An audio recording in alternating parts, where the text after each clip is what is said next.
Halo guys, welcome back to Korea Ramit bersama orang Korea yang medok. Oke, Pol, by the way, rambutku ini agak panjang, jadi agak susah tata-tata, jadi mohon dipahami aku pakai bandana kayak gini. Oke, Pol, kali ini aku mau menceritakan satu kejadian nyata yang beneran terjadi di Korea, dan ini terjadi di apartemen. Dan seperti yang Pol tahu, mayoritas orang Korea itu memang tinggal di apartemen, tapi kejadian yang bener-bener nggak bisa dikira, dan menurutku kejadian kayak gini kalau di Indonesia nggak mungkin kejadian. Dan kejadian kali ini sebenarnya akarnya itu dari musik dangdut. Nah, apa yang terjadi? Langsung tak jelas, no. Oke, kasus yang mau tak jelaskan ini terjadi di bulan Juni tahun 2017 di sebuah apartemen yang ada di kota Yangsan. Buat yang pengen tahu Yangsan ini di mana, itu di dekatnya Busan sana, rodok di bawah kuno yo, ngisor kuno iku. Oke. Nah, di Yangsan itu kebetulan ada satu apartemen yang lumayan berusia. Dan buat polo-polo yang nggak tahu, di Korea ini mayoritas orang-orang yang berusia, satu-satunya aset yang dimiliki itu biasanya apartemen. Sehingga harga apartemen itu sangat-sangat sensitif dan sangat-sangat dijaga biasanya. Sehingga apartemen-apartemen yang kelihatan nggak terawat itu biasanya harganya bakal jatuh. Sehingga untuk mengantisipasi itu, apartemen-apartemen yang tua itu biasanya bakal dicet entah kayak setiap 5 tahun atau 10 tahun biar harganya terjaga. Nah, sama di Yangsan ini ada satu apartemen yang dari luar penampilannya itu udah lumayan tua, sehingga manajemennya itu memutuskan untuk ngecat ulang apartemennya. Dan seperti yang Pol tahu, di Korea itu apartemen ini sangat sensitif. Banyak yang tinggal di apartemen, banyak yang menginvestasikan uang di apartemen, tapi juga banyak masalah di apartemen karena mereka itu kayak aku kudu wong Korea. Karena kebanyakan orang Korea itu menginvestasikan uang di apartemen, sehingga kalau di apartemen ada masalah sedikit itu orang-orang wis gak terima dan langsung mulai komplain. Dan itu yang juga bikin kayak pembunuhan di apartemen itu terjadi karena kayak aku ini loh beli apartemen ini miliaran, kok kayak gini tetangga kamu ini. Sedikit ilustrasi sebelum aku melanjutkan cerita. Kalau misalnya aku beli tas harga 300.000 ya, buat aku mungkin 300.000 nggak terlalu mahal, jadi ini iso tak pakai seenaknya, senyamannya, kena tanah ya nggak apa-apa, tinggal dicuci gitu. Nah, tapi kalau misalnya aku beli tas harga 80 juta, mungkin bakal tak jaga. Nah, apartemen di Korea itu kesannya kayak gitu, kayak orang-orang itu benar-benar beli apartemen yang sangat mahal dengan hutang yang lumayan banyak, sehingga pokoknya ada sedikit pun yang bikin nggak nyaman, orang-orang itu biasanya bakal komplain karena harga apartemen itu mahal, sehingga ekspektasinya juga tinggi, tapi dibandingkan aset yang dimiliki biasanya itu nggak segitunya. Jadi benar-benar beli apartemen yang lebih mahal dibanding uang yang dimiliki, biasanya kayak gitu. Bahkan sampai tahun lalu aja orang-orang itu beli rumah dengan pinjaman 80% dan harga rumah misalnya 10M, pinjamannya 8M. Bayang no, bunganya piro. Oke, lanjut lagi ke cerita awal. Pokoknya karena apartemen itu sepenting itu, tim manajemen pun juga ngerti kalau warga yang tinggal di apartemen itu tentunya pengen apartemen ini terlihat kayak terjaga dan juga terkesan kayak nyaman, biar orang-orang waktu ngeliat pun, oh apartemenmu bagus ya. Nah, pokoknya kayak gitu. Sehingga tim manajemen ini memutuskan untuk ngecat ulang, dan untuk ngecat tim manajemen ini perlu melakukan pengumuman, dan pengumuman ini biasanya dilakukan dengan dua cara. Yang satu itu dengan cara nempelkan kertas di papan pengumuman ataupun di lift, dan yang kedua itu pengumuman melalui mic yang ada di apartemen. Tapi orang-orang kan kadang keluar di jam kerja atau gimana, sehingga pengumuman melalui mic itu kadang kurang kondusif, lebih umum pakai papan. Kalau zaman sekarang kayak apartemenku ini tergolong apartemen baru, tempat yang tertinggal ini tergolong apartemen baru, sehingga ada aplikasinya, jadi ada notifikasi juga. Biasanya 3 cara itu, dan ini harus dilakukan. Kalau nggak dilakukan pasti dikomplain. Setelah melakukan pengumuman, tim manajemen ini memanggil tukang cat. Nah, manggil tukang cat itu nggak bisa dibilang murah, nggak bisa dibilang mahal. Nggak tahu bagaimana menurut Polo, tapi biasanya perharinya itu sekitar 300.000 won, 3-4 juta rupiahan. Pasti banyak yang bilang, loh itu UMR-nya kota mana di Indonesia? Bisa dibilang mahal, tapi ngecat apartemen itu bisa dibilang jaminannya juga nyawa, karena ngecatnya itu dalam kondisi digantung di gondola. Jadi memang bayarannya tinggi, tapi di musim dinginnya nggak karu-karuan, di musim panasnya nggak karu-karuan. Tapi kalau pas musimnya bagus enak. Tapi pokoknya ada cuaca yang ekstrim, ditambah lagi harus digantung menggunakan tali. Tukang cat yang datang ke apartemen itu ada 3 orang. Ada Pak Kim, Pak A, Pak B. Untuk mempermudah cerita, tak bikin Pak Kim, Pak A, Pak B. Nah, oke. Dan kejadiannya ini terjadi pada tanggal 8 Juni tahun 2017 pada pukul 8.13 pagi hari. 3 orang ini datang langsung naik ke lantai paling atas, dan di situ katanya ada satu pintu khusus yang bisa benar-benar nyampe ke gentengnya. Di gentengnya situ itu ada tempat ngikat tali. Aku kok tahu dari mana? Aku suka nontonin nontonin vlog-vlog orang-orang di Korea yang kerja kayak gini. Jadi aku pernah nonton. Jadi setelah mereka keluar ke gentengnya sana, di situ tuh ada tempat ngiket tali. Nah, ngiket tali di sana. Nah, setelah itu orangnya turun ke bawah. Nah, perlu diingat gondola yang digunakan sama orang-orang ini itu bukan gondola yang besar yang nyaman gitu. Biasanya itu cuman gondola modelnya kayak ayunan, dikasih satu tali gini. Tapi talinya ya tentunya nggak cuman satu, ada beberapa. Yang satu nyambung ke tempat duduk pekerjanya. Terus ada tali penjaga juga, sama satu lagi talinya ini nyambung ke pekerja. Oke, ada 3 tali kayak gini. Yang datang kan 3 orang, jadi masing-masing mereka udah bagi wilayah lalu turun bareng. Dan kebetulan apartemennya ini 15 lantai. Nah, mereka mulai ngecat dari lantai 15 turun ke bawah. Nah, mereka ngecat dari lantai 15, 14, 13, 12, dan untungnya terkesan tidak ada masalah. Semua pemilik rumah ataupun warga yang tinggal di sana, mereka udah nutupin gorden ataupun ya mereka udah menjaga privasi karena mereka tahu ada yang bakal ngecat gitu. Nah, mereka udah turun sekitar lantai 5. Waktu ngecat ada satu penghuni apartemen yang tiba-tiba kayak teriak gitu. Nah, yang teriak ini siapa? Yang teriak ini merupakan salah satu penghuni di apartemen itu yang berusia 41 tahun yang bernama Jong-suk. Yuk kita sebut aja Pak Jong-suk, bukan Park tapi Pak Jong-suk. Nah, pasti bol-bol tanya, loh kenapa penghuninya teriak? Apakah catnya masuk ke dalam rumah atau gimana? Nah, Pak Jong-suk ini ternyata kemarin di malam harinya itu minum-minum, nah capek. Sehingga di pagi hari meskipun udah jam 8 lewat, bapaknya ini masih ngantuk dan merasa terganggu dengan adanya bapak-bapak yang ngecat ini. Loh, kenapa terganggu? Karena kalau ngecat mungkin cuma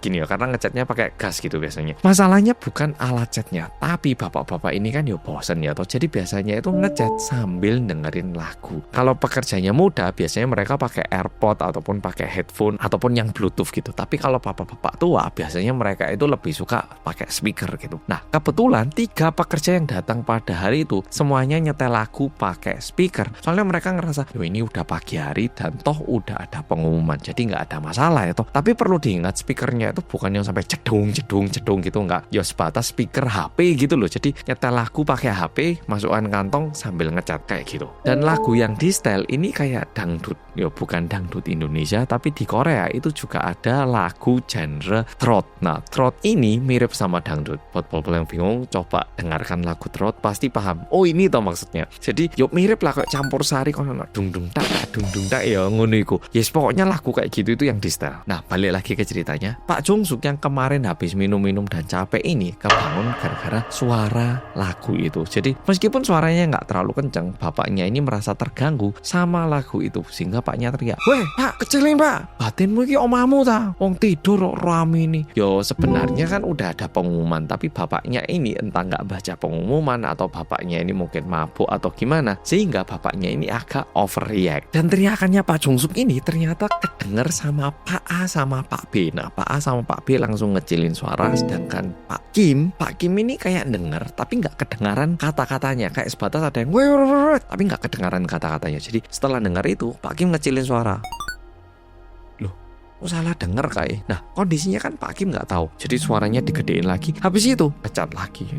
Nyantai gini. Nah, masalahnya penghuni yang ada di dalam. Pak Jong-suk ini kan tadi sempat teriak, suaranya sempat ngecil ya toh. Nah, setelah suaranya ngecil tiba-tiba gede lagi. Pak Jong-suk ngerasa ini kurang ajar ini. Udah denger malah tetap digedein. Nah, akhirnya Pak Jong-suk ini teriak lagi. "Weh, budek dah. Kandani wong tidur kok. Tambah digedekno maneh. Kurang ajar iki." Jong-suk bilang kayak gitu. Tapi teriakan yang tadi aja lo nggak kedengaran. Apa yang bikin teriakan kali ini bakal kedengaran? Ya nggak ada juga ya toh. Sehingga kali ini pun Pak Kim nggak berhasil mendengarkan apa yang disampaikan sama Pak Jong-suk. Nah, kalau di Indonesia mungkin ada kejadian kayak gini, paling yo penghuninya ngubungin ke tim manajemen komplain atau gimana. Tapi Pak Jong-suk ini gak komplain deh. Pak Jong-suk ini tiba-tiba ke satu kamar kayak nyari barang gitu. Nah, setelah itu dia nemu satu barang langsung naik ke lantai 15. Dan Pak Jong-suk ini nyari akses untuk ketemu bapak-bapak yang ngecat ini. Nah, setelah naik ke atas, Pak Jong-suk ini nemu tali yang disambungkan ke gondola ataupun tali yang disambungkan ke pekerja-pekerja ini. Dan di situ Pak Jong-suk langsung mengeluarkan barang barang yang tadi dia cari. Dan barang yang tadi dicari sama Pak Jong-suk adalah gunting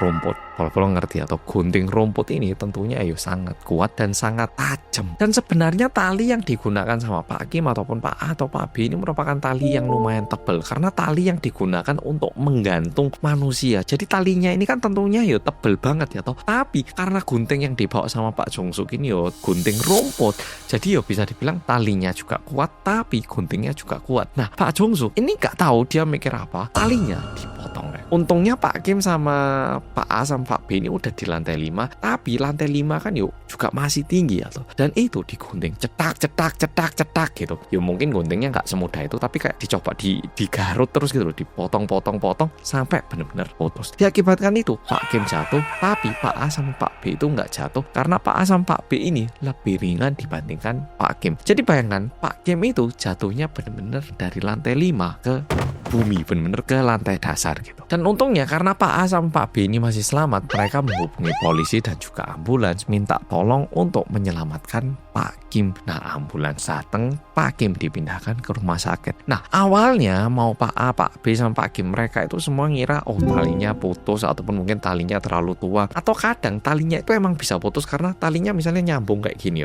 di atap ini kan talinya nyambung kayak gini. Nah, kadang kegesek-gesek itu emang bisa putus. Jadi Pak A, Pak B sama Pak Kim, mereka itu semua ngira mungkin ini sebatas kecelakaan gitu. Tapi sekarang ini kan udah modern ya toh. Dilihat gimana talinya kepotong, polisi ataupun tim forensik itu bisa nyari tahu apakah ini tali yang benar terputus atau tali yang dipotong. Nah, karena talinya itu terkesan kayak dipotong sama seseorang, polisi jadi ngecek rekaman CCTV ada nggak yang motong talinya ini secara sengaja. Dan melalui rekaman CCTV, polisi jadi tahu kalau pelakunya itu Pak Jong-suk. Setelah tahu pelakunya, Pak Jong-suk langsung dibawa ke kantor polisi dan langsung dimintai keterangan. Waktu dimintai keterangan sama polisi, Pak Jong-suk bilangnya kayak gini. Jadi gini Pak, saya itu sebenarnya nggak bermaksud untuk beneran motong sampai putus gitu, enggak Pak. Saya pun sebenarnya nggak ngira kalau talinya itu bakal beneran putus sampai orang-orangnya jatuh Pak. Saya kan sebel, jadi cuma nyoba gitu loh biar orangnya kaget. Loh, tapi saya juga kaget Pak, nggak ngira saya orangnya jatuh. Kan cuma tali Pak.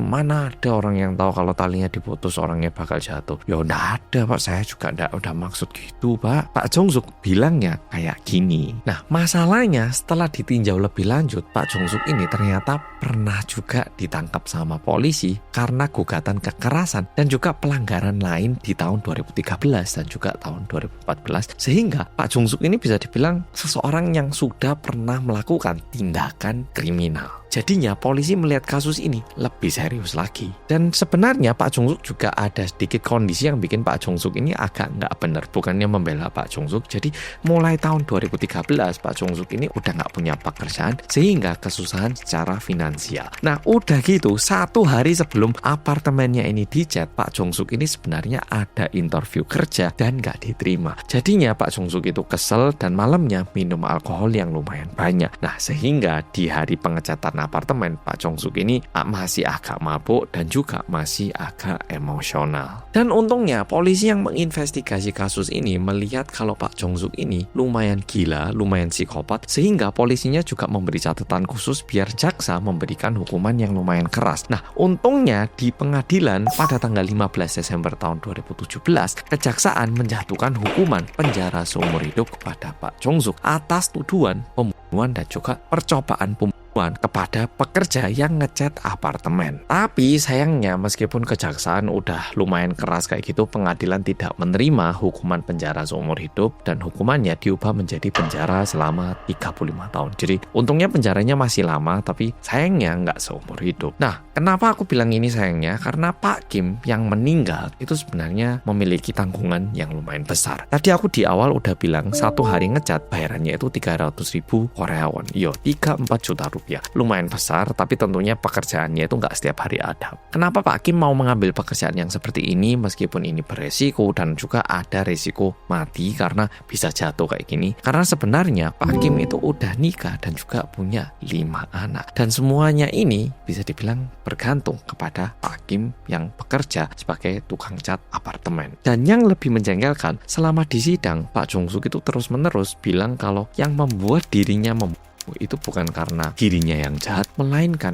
efek alkohol. Jadi alasan lagi, itu bukan saya, tapi kebawa ini loh, mabuknya alkohol. Jadi kayak kamu udah dewasa, seharusnya kan kamu mau minum alkohol mau apa ya harusnya kamu bisa kontrol ya toh, dan semua itu harus bisa kamu pertanggungjawabkan ya toh. Tapi Pak Kim udah kayak gitu bilangnya saya ini lagi susah, lagi gini, minum alkohol, terus giliran orang meninggal bilangnya oh itu bukan karena saya, itu karena alkohol. Ya untungnya sih pengadilan udah memberikan hukuman penjara 35 tahun, tapi gimana yo, jengkelkan banget karena kepala keluarga dari sebuah keluarga meninggal hanya dikarenakan tindakan yang berawal mula dari sebuah emosi yang sebenarnya merupakan kesalahan dirinya sendiri gitu.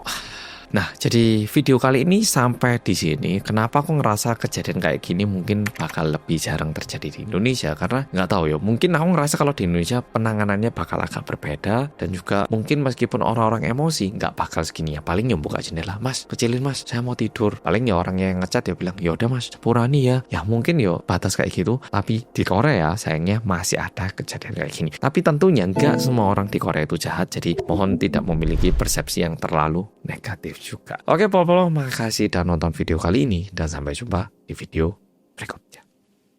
Bye-bye.